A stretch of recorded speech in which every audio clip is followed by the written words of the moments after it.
Hi guys! So finally, nakauwi na ako galing ng trabaho. Yan, sobrang saya ko kasi nga maaga ako nakauwi. So nakauwi ako ng 2:30 and maliwanag pa compared dun sa dati kong schedule. Umuwi ako ng madilim, mga 6 p.m. na. Minsan nga mga 7 p.m. na. So, yun. And today guys, continue ko yung pagluto ng cordon bleu. So, ito yung cordon bleu. Nilagay ko siya sa rep. So, ngayon, lulutuin ko na. Kasi nga si husband, pauwi na rin siya, galing ng trabaho. Mga 4:30, nandito na siya. So, meron tayo ditong breadcrumbs, egg, at saka flour. Alam niyo ba guys, kanina, yung katrabaho ko na Pinay, nakita niya yung vlog ko sa YouTube. Ayoko talagang malaman nila yung YouTube ko kasi nga nahihiya ako. So, ayun. Kasi sabi niya, pag open niya daw yung YouTube, nakita niya daw yung yung page ko. And hindi pa daw siya, hindi siya sure kung ako ba talaga yun. So, ako nga. Nahihiya ako kanina. So, yeah, let's start na guys. Kasi nga, ang bilis ng oras. So, handa lang natin yung mga sangkap. Okay. So, ayan, para maliwanag. So, dito tayo papakita ko sa inyo. Ang laki ng braso ko. So, ayan, dito natin ilalagay yung tawag nito. Yung breadcrumbs. Papakita ko sa inyo guys yung breadcrumbs nila. Actually guys, hindi ako masyadong okay na yun kasi nga masakit yung yung lalamunan. Dahil siguro dun sa ininom ko na milk tea, nabigla ako sa sa lamig. Kaya meron ako dito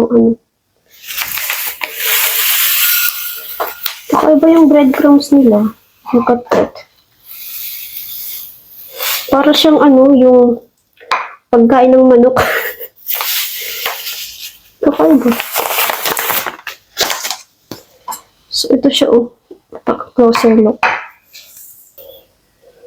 So, ayan siya guys. See? Para siyang tubo ng manok.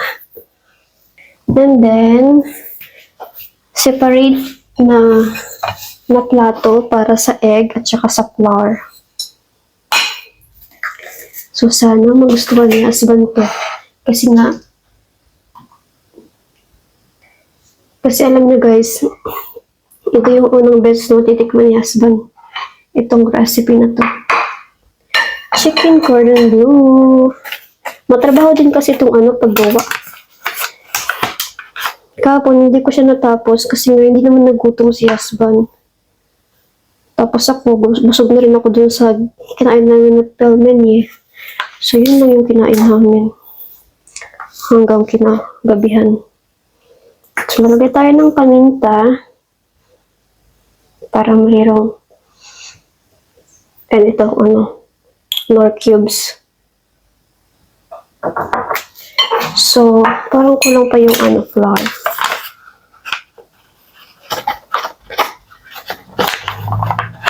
Kasi lulutuin ko ito lahat. Yan lang ito, mga 5 piraso. Maliliit din siya. Hindi siya as in malaki. So, ito na yung ating pagbababaran ng manok. Dagdagan natin ng paminta. So guys, yung nanalo pala sa sa pahula, nasendan ko na siya ng 500. So 500 yung binigay ko. So ito yung main ingredients na pagbababaran ko ng manok. So ayan siya. Magre-ready na ako ng ng kawali. At saka pala guys, magluluto ako ng pasta. So hindi kami mag-rice ngayon. Hindi magpa-pasta. So dito ko lulutuin yung manok para sabay-sabay na. Kasi nga 5 din to. So malagay lang ko ng tubig para dito sa pasta.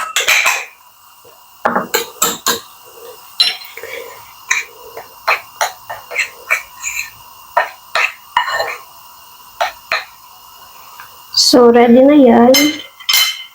Open natin tong chicken.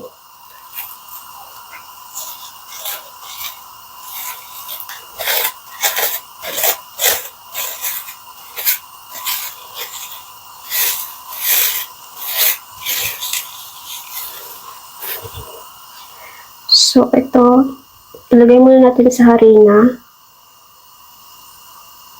At pagkatapos, ilulublob natin sa egg.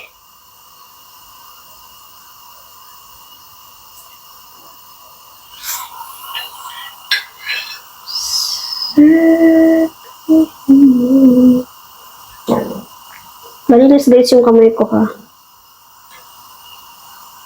And then next is dito na sa breadcrumbs.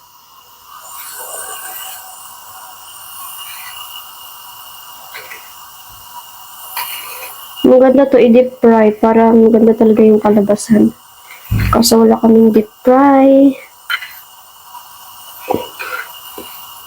So, ganyan.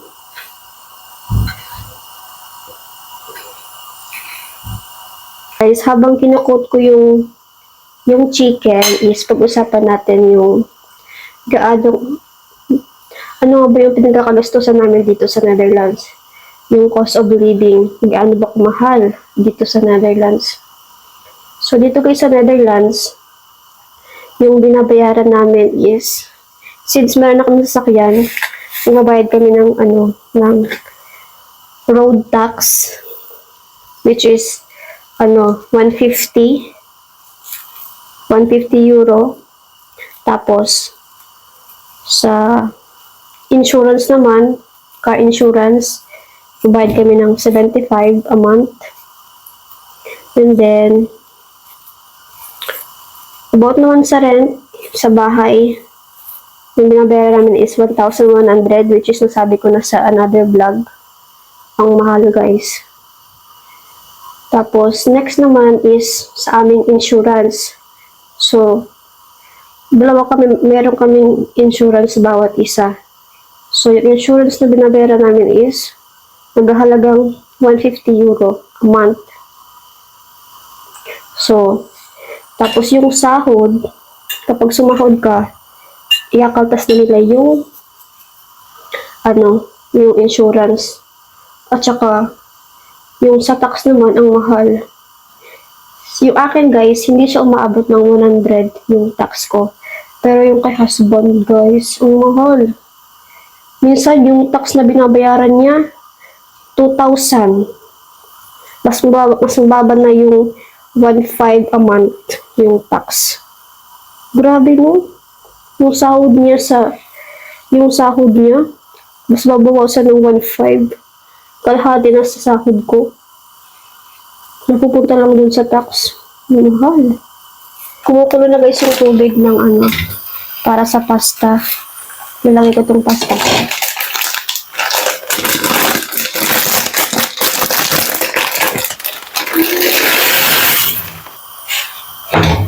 So, ito na siya guys. O, tapos na. Nakaut na lahat. So, pituhid ko na siya. Guys, malapit na maluto yung chicken cordon bleu. Look at that.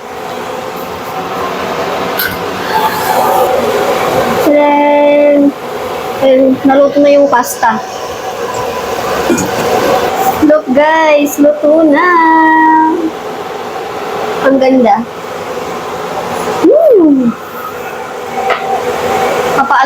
Papalamigin lang natin kasi i-slice ko siya. Hello.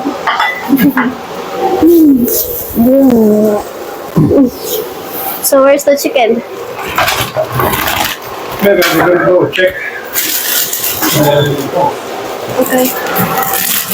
So, luluto na ako ng pasta kasi hinihintay ko lang talaga siya.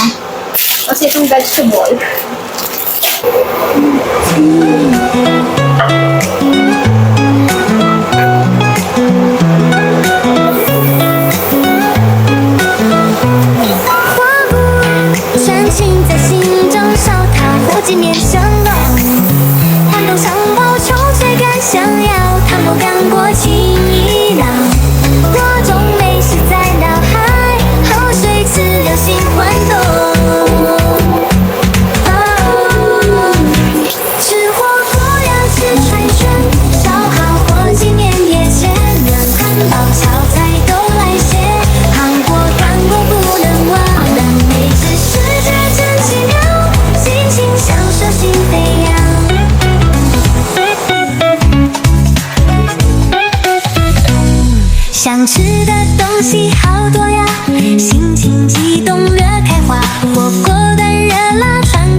界面的杜克来，双好饱的满足感超大，炒菜的丰富多样，糖果的温暖如家，光感的脑里风味让人难以忘记呀。吃火锅呀，吃串串，小桃火鸡面也抓，汉堡炒菜都来些，韩国感官不能忘。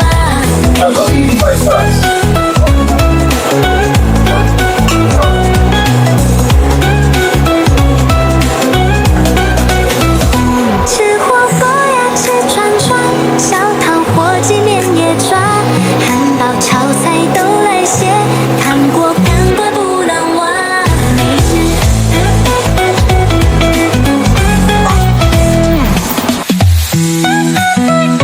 So guys, pinick up namin yung aking parcel sa DHL.